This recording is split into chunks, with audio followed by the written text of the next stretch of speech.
All right, let's talk about Special Counsel Robert Mueller's Russia investigation.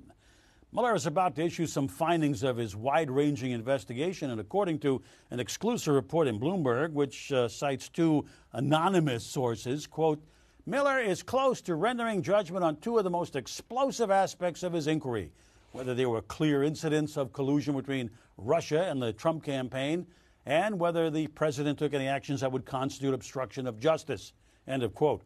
According to those sources, Mueller will wait until after the midterms to release his, quote, core findings. That's where we want to bring back in former federal prosecutor Larry Klayman. Larry, thanks for sticking around. Larry, many of us have been part of predicting that things would go like this. But this latest announcement came from, surprise, surprise, yes, an anonymous source, Larry. I know this is going to shock you now. I'm not sure if you knew that. But, you know, so will we hear more leaks because about whatever's supposed to be ultimately decided? Will we hear more leaks about that because we are in the last couple of weeks of these midterm elections? Do you think this is part of the Democrats' plan or the deep state? Well, it's part of the Democrats' plan, of course, and Mueller is working with them. You know, Gina, he's part of the Republican and the Democrat establishment. It's a giant club in Washington, D.C. It's like the National Football League with the American Conference and the National Conference. And Mueller is out to destroy the president. And this is all to tee it up for when the Democrats think they're going to take control of the House of Representatives. And, of course, with more leaks, that may make it more possible. Mueller's been quiet lately. He's raising his ugly head again. And when that happens, if it happens, and it's predicted today that it's likely to happen, there will be articles of impeachment. President Trump will be impeached. He'll then be tried in the U.S. Senate, and it'll grind this country to a halt, which is why we have to take Mueller out legally now. And I don't know, and I've said it before in this show, why his lawyers, why the president's lawyers sit around waiting to take punches, waiting for things to happen, is that Mueller can be removed today. Get somebody in there and get him out of there, because these are illegal leaks. They're grand jury leaks. We have lawsuits to uncover his leaks. And we've gotten documents already. We're supposed to get more on November 2nd. And this is a basis also to indict him. And we intend to do it at Freedom Watch and Citizens Grand Juries. This guy is not a man of integrity. This guy's a criminal.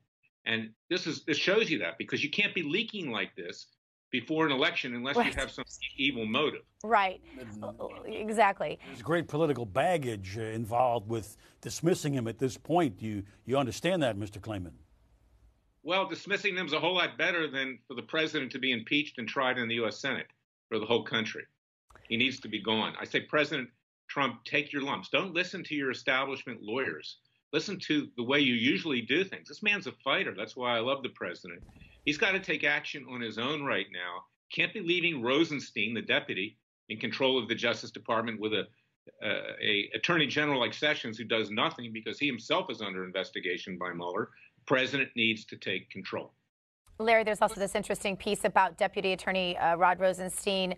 The chief political correspondent for the Washington Examiner, Byron York, slammed Rosenstein's decision to talk to the media instead of talking to House Republicans.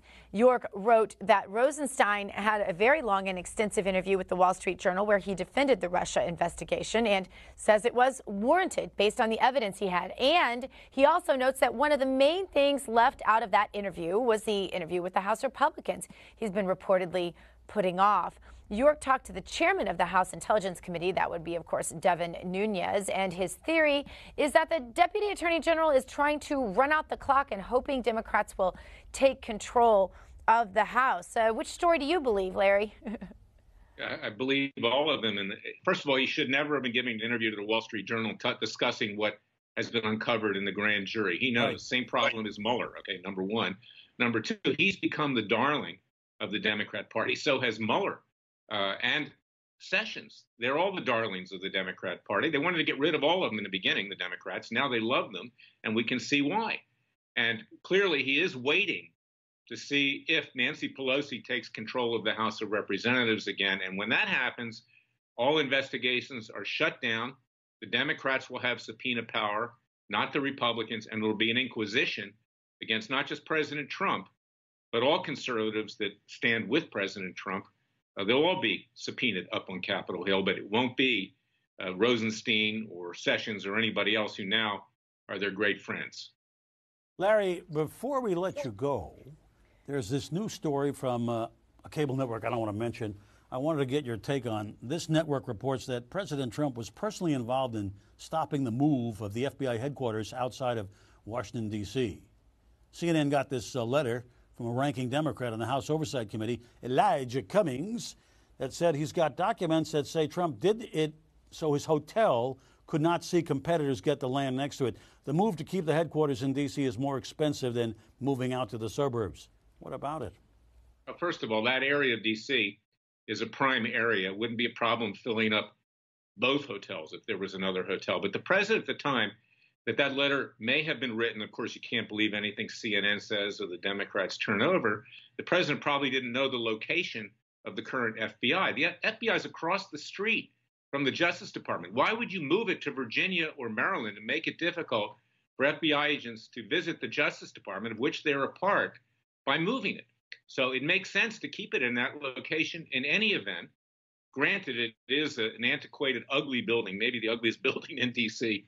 They need a new building, but the president's very good at finding contractors to build it, and the right decision is to keep it where it is. That's what he does professionally. That's right. Absolutely.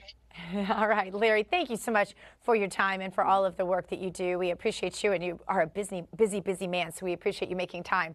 When we come back, we'll have an update on that massive attack at a college in Crimea. Stay with us. More America Talks Live coming at you. Don't go away.